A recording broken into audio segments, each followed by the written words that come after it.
There's a lot of news breaking today, so we're going to combine two NBA stories into this one video. I'm going to start off with the story that surprised me the most, and that is someone in the woke media calling out the NBA, along with Hollywood and Wall Street, over their business dealings in China. When I saw this story on Outkick, I didn't believe it. But Bobby Burak, he did something journalists are supposed to do. He backed up his story with actual evidence. I'm going to play the video for you here in just 1 second. Hopefully, YouTube allows it to go through.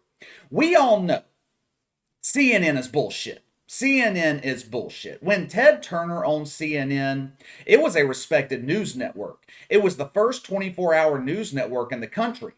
Ted Turner hired real journalists. They did something that's unfathomable in the media in 2021. CNN back then delivered actual news. Today, the network is more known as the Communist News Network or the China News Network. It is no longer respected. But last night, Jake Tapper did something that is rarely seen on CNN anymore. He spoke the truth. He started off by crediting the Women's Tennis Association for cutting ties with China last week. Like I told you guys last week, this was a bold move by the WTA. They only make around $100 million a year in revenue. They had a $120 million digital rights deal with China. They were also working a deal with China that would have been the largest in the 45-year history of the organization. The WTA sacrificed all of that money to stand up for what is right. In this case, it's the well-being of Peng Shuai. Jake Tapper didn't stop there, though. He moved on to the Olympics. He said that he knows that the Olympics are not supposed to be about politics. Well, I'll be damned. Sure as hell could have fooled me. The Tokyo Olympics were about nothing but woke politics last summer. There was so much promotion of social justice during the Tokyo Olympics, I couldn't keep up with all of it. But there's a difference between Tokyo and the Winter Olympics in China in February. The allegations against China shouldn't be viewed as political. These are human rights violations. I'm not talking about the bullshit human rights violations that social justice warriors just make up about America. The Chinese government is actively oppressing their population. Jake Tapper then moved on to Hollywood, Wall Street, the NBA. He talked about their business dealings in China, and he brought up a great point, the same point that we have made here on the channel several times. Companies like Nike, Apple, the NBA, their business dealings in China are all about greed. If the NBA quit doing business in China tomorrow, they're not going bankrupt. Same with Nike and Apple. The reason they continue business in China is because it takes their earnings from hundreds of millions of dollars into the billions of dollars. It's corporate greed. They make billions of dollars, and the people doing the actual work in China are paid pennies on the dollar, if they're paid at all. Check out what Jake Tapper said. That Simpsons episode in Hong Kong disappeared like Peng Shui, disappeared like citizen journalist Zhang Zhan, whom the Chinese government has locked up for telling the truth about COVID-19, disappeared like the consciences of the millionaires and billionaires in Hollywood and the NBA and the IOC and Wall Street are all so eager for Chinese cash. They are pretending none of this is happening. There is no amount of money that can buy enough soap to wash that blood off their hands. Isn't this kind of surprising? This is the first time, at least to my knowledge, that a prominent member of the woke media has had the balls to call out China. Normally, these people do everything in their power to cover up for China and the NBA. The Simpsons episode that he mentioned, that happened recently, last week. The Simpsons had an episode where they made fun of Chairman Mao and the Chinese government's effort to suppress the Tiananmen Square massacre back in 1989. It was launched in China on Disney's new streaming service. It was launched in Hong Kong. And the Chinese government quickly censored the shit out of it. When I saw the clip of Jake Tapper, it got me to wondering. I'm always skeptical. You guys know that. I'm always skeptical, especially when it comes to the woke media. Why did Jake Tapper do this? Why is a prominent face on CNN deciding to call out China, the NBA, Nike, Apple? Why is he doing this now? people on the other side of the aisle, they have been calling out China for years. Here on the channel, we've called out the NBA's dealings with China probably once a week for the past year. So why the sudden change of heart from Jake Tapper and CNN? I'll give you my theory. Ratings for CNN are in the shitter.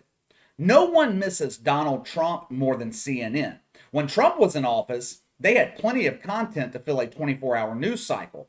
From 2016 to 2020, ratings for CNN were good. I mean, they weren't drawing Fox News numbers, but they were getting close. Then last summer, CNN dove headfirst into the woke pond. Led by Don Lemon, Chris Cuomo, they turned everything into a racial issue. I think CNN's come to the realization that the majority of Americans don't like woke politics. November ratings for cable news networks were released last week. In the 25 to 54 demographic, CNN averaged 148,000 viewers in prime time, 84% decrease over 2020. Total primetime viewership, 654,000, down 77%. Total day viewership for CNN, 495,000, down 72%. Maybe CNN is finally waking up and realizing 3/4 of their audience don't want woke politics.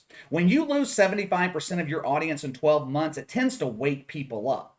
I believe that is the reason we're seeing a potential shift at CNN. Last year, Jake Tapper calling out China never would have happened. Chris Cuomo getting fired never would have happened. So credit to Jake Tapper for calling out China in the NBA. But this does not mean CNN has found common sense.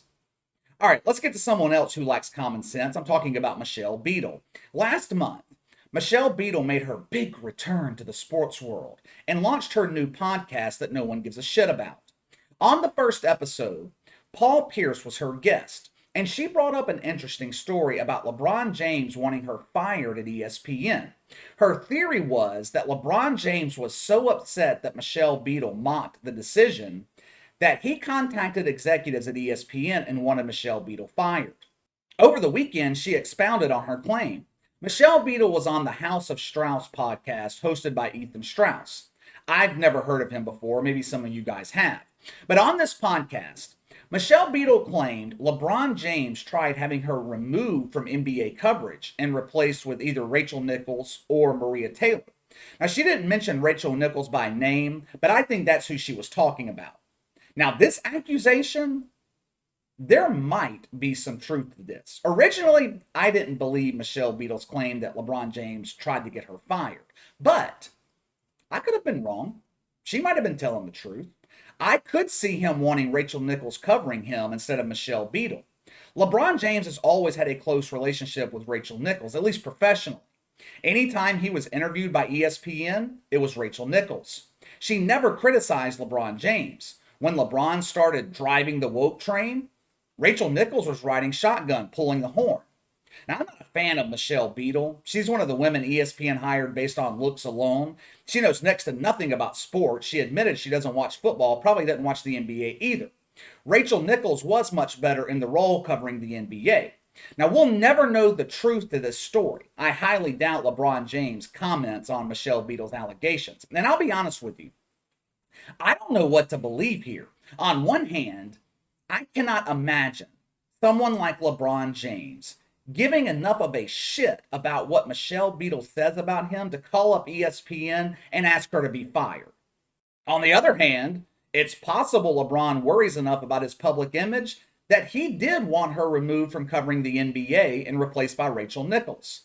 Now, something that has me questioning the credibility of Michelle Beadle, why didn't she say this last month?